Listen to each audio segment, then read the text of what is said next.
तो विदेशों में बैठे खालिस्तानी आतंकी इस वक्त डरे हुए हैं। एक तरफ गैंगवॉर में एक के बाद एक खालिस्तानी आतंकी की हत्या हो रही है, तो वहीं दूसरी तरफ उन देशों के जांच एजेंसियों ने भी 30 खालिस्तानी आतंकियों के बारे में जांच पड़ताल तेज कर दी है। जांच एजेंसियों के अधिकारी उनके घर पहुंचकर उनकी सारी गतिविधियों की जानकारी ले रहे हैं। हालांकि इस दौरान जांच एजेंसियों के अधिकारी भी डरे हुए दिखाई दिए हैं।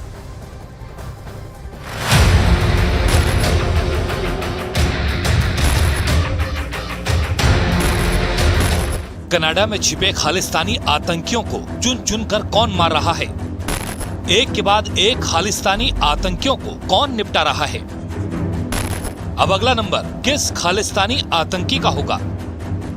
यही सोचकर कनाडा में छिपे बैठे आतंकी पहली बार डर से सहमे हुए हैं। अब उन्हें भी मौत का डर सता रहा है। कल तक जिनके नाम का खौफ था, अब वही डर के साए में जी रहे हैं। आलम यह है कि यूके, कनाडा और अमेरिका में छिपे करीब 30 ऐसे खालिस्तानी अलगाववादी आतंकी हैं, जिन्हें अब स्थानीय जांच एजेंसियों का डर सताने लगा है।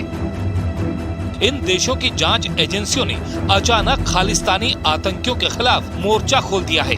खालिस्तानी आतंकियों के ठिकाने पर उन देशों की जांच एजेंसियां दबिश दे रही हैं और उनके सार्वजनिक कार्यक्रमों की पूरी जानकारी जुटा रही हैं।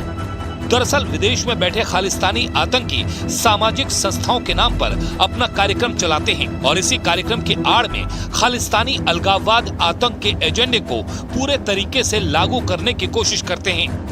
यही नहीं, अपनी संस्थाओं की आड़ में ये खालिस्तानी आतंकी ड्रग तस्करी और गैंगवॉर जैसी गैरकानूनी गतिविधियों को भी अंजाम दे रहे हैं, जिसका पर्दाफाश एनआईए ने किया है। एनआईए ने खालिस्तानी आतंकियों की बहुत बड़ी साजिश का पर्दाफाश करते हुए उनके गैंगस्टर आतंकी गठजोड़ को बेनकाब कर दिया है।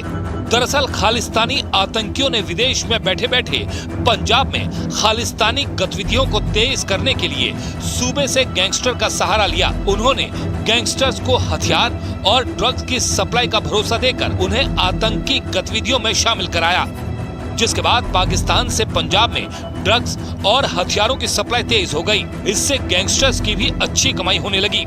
एनआईए ने इस पूरे मामले की गहराई से जांच करने के बाद इस साजिश का पर्दाफाश कर दिया और गैंगस्टर आतंकी गठजोड़ नेटवर्क को तोड़ने में जुट गई।